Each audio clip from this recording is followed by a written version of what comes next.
All right, so here's the long-term review of the Google Pixel 6 Pro. So just to give you guys a little bit of a backstory, I went from the Pixel 6 Pro to the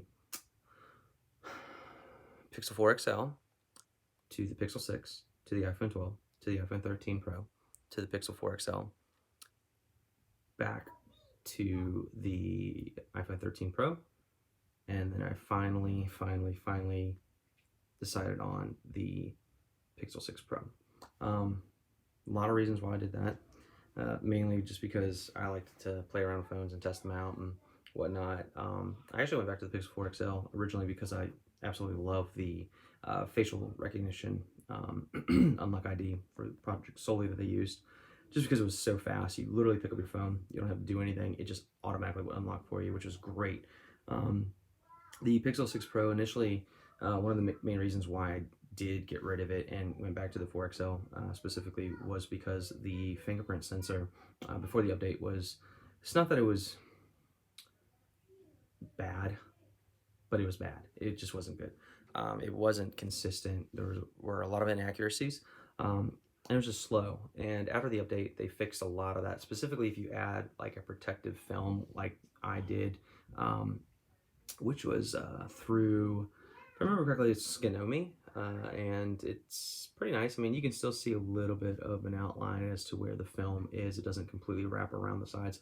But preferably, I actually like that because it makes it easier for when you do put a case on. It's a little bit more fluid. So props to Skinomi on that skin guard that I added. This case right here, it's called Rugged Shield. I don't specifically know a lot of logistics about it, but it's one of the best cases that I've had so far for the Pixel 6 Pro because it offers a really nice textured feel. And also it has these, these squares that kind of give it a decent grip. You can kind of grab onto it, and it protects the entire camera bump, which is kind of nice. So props to them as well. I'm not getting paid for that. There's no sponsoring anywhere at all. This is completely amateur. But anyway, so going back to that, after the update for the Pixel 6 Pro, it did significantly improve the accuracy of the fingerprint scanner. As far as speed, it's still not the fastest on the market, but you know what? Nuance aside, it is what it is. One of the nice things, though, that I did notice, specifically when comparing the iPhone 12 to the iPhone 13 Pro to the Pixel 4 XL to the Pixel 6, which I had as well, to the Pixel 6 Pro, and I compared all of these at the same time, taking specific photos of things like the Christmas tree behind me, or the lights, and in low light settings and also in natural light settings. The Pixel 4 XL did a really good job with separation, specifically when you're using portrait mode. However, the 6 and the 6 Pro, you don't always have to use portrait mode because of that new sensor that they're using. I guess because of the fact that it lets so much more light and you have a better depth or field of depth for that sensor. You can literally take a picture of something close up, and as long as you get a good focus on that object, it naturally will blur everything in the background without that stark difference with the portrait mode where it just artificially adds that bokeh effect. So that's really amazing. Also, another thing I really like about the Pixel 6 versus the 6 Pro versus the 6 is the front-facing camera has been upgraded to an 11 megapixel versus on the Pixel 6 it's only a 8 megapixel camera, and you can tell the difference specifically when you're recording video footage and whatnot, because the 6 Pro is capable of recording in 4K versus the 6 is only capable of recording 1080. Another thing that I noticed was the actual photos from the front-facing camera seem to be a little bit more saturated, and I don't know if that is due to the software or the hardware. I'm assuming it's probably the hardware, but the colors seem to be a little more saturated, and you also have a little bit of a sharper image overall once the processing's been completely done. That aside, obviously with the 6 Pro, most of you already know because of all the reviews that are out, you get a larger screen, 6.7 inches versus 6.4 inches. And then also it's a curved display. So some people didn't like that. Personally, I've gotten kind of used to it. It's actually nice for, using the gestures. It's pretty fluid for me.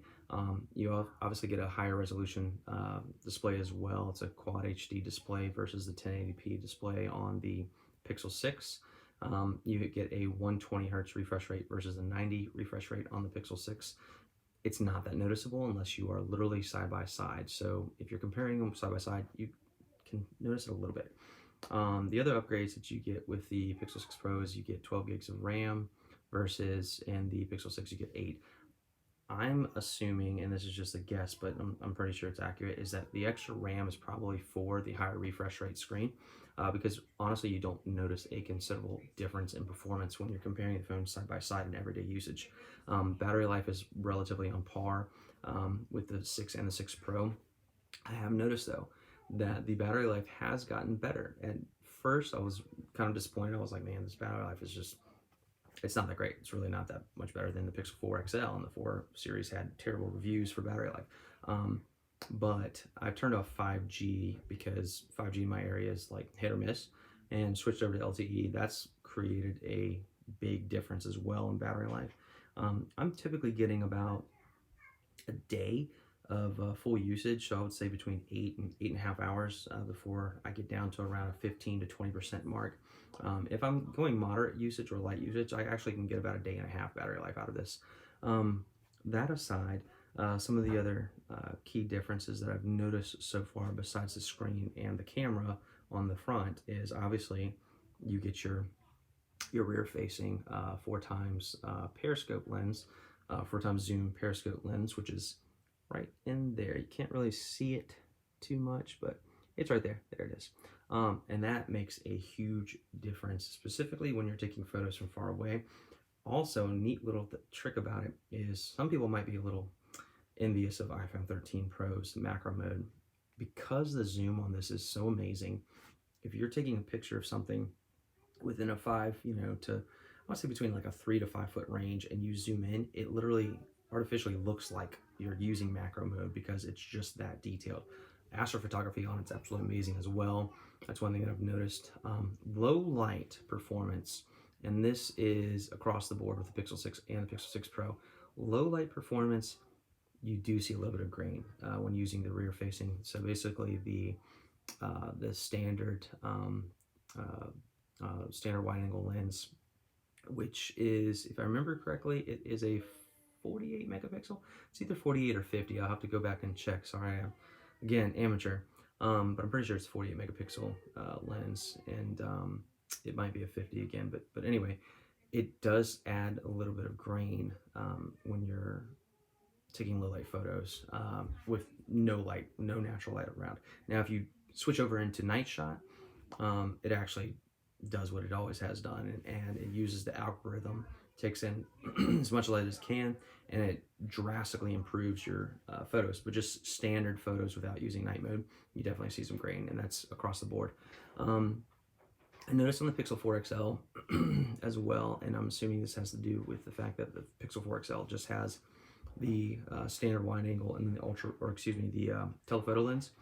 That separation of images when you're taking certain subjects side by side, Pixel 4 XL does a little bit of a better job when it comes to, like, let's say I have a salt and pepper shaker side by side.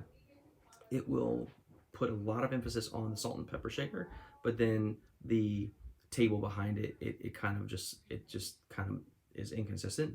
This, on the other hand, will specifically focus on just the salt shaker versus the pepper shaker, and the salt shaker looks absolutely amazing, and then the pepper shaker, it starts to do that blur, that gradual blur.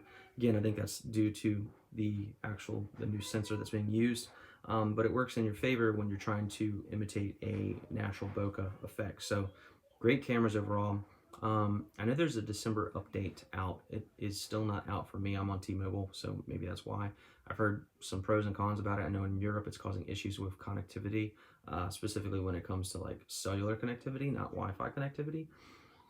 So hopefully that's not the case here when the update does roll out for the December 6th update. But I know the November update definitely improved a lot about this phone, and that's actually ultimately one of the reasons why I went back and in comparison the iPhone 13 Pro to this side by side with photos, because that's mainly what I'm really about when it comes to phones, was the iPhone 13 Pro does a great job.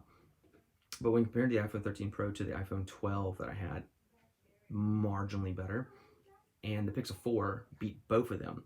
And so when comparing Pixel 4 to the Pixel 6 to the iPhone 12 and the iPhone 13, I started noticing specifically things when it came to detail and overall sharpness of images.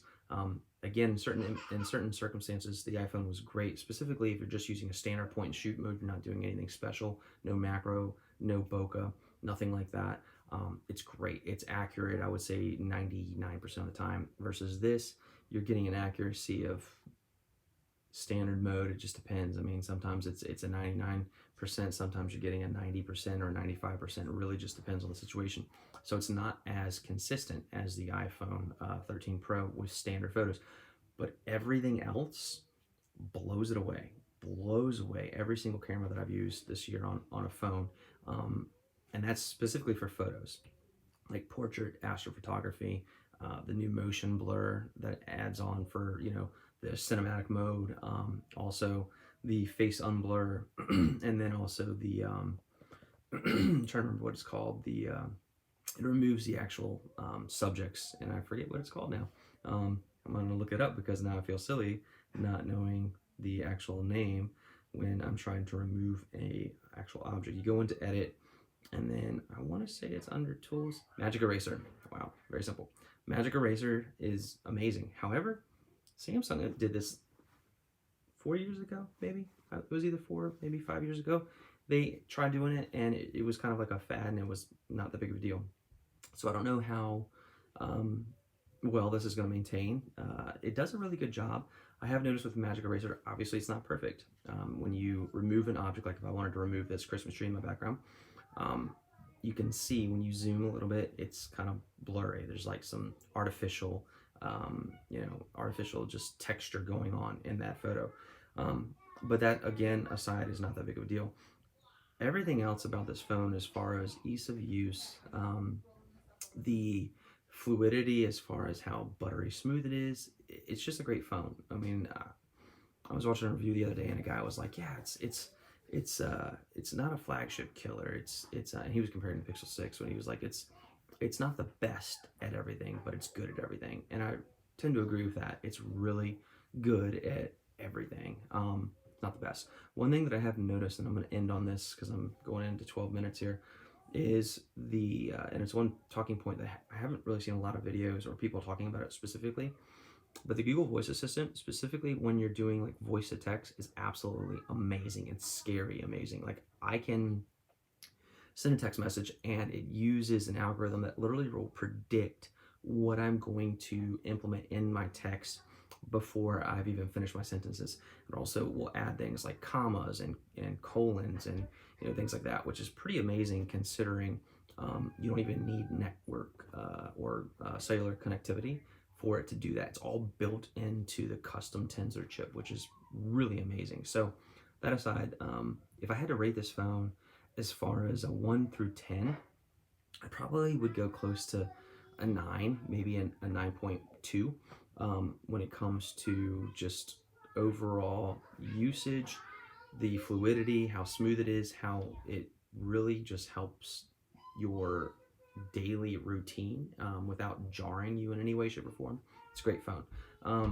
If I had to compare, another phone to this phone as far as the best phone of maybe 2021, it would be a tough call. I would say it probably be between this and maybe the iPhone 13 Pro, and that's a lot of that's subjective, and a lot of that's just based on personal opinion and what ecosystem you're really into. iPhone fans are obviously going to always be like, "Oh yeah, iPhone, iPhone, iPhone," and I understand why, because they make a great operating system, but they're not without their issues too. But as far as for Android, best Android phone of 2021, hands down. I mean, in my personal, obviously subjective opinion, best phone. So that's going to be it. I hope you guys get something out of this video. If you have questions, feel free to ask me. I will answer them to the best of my ability. And see you on the next one.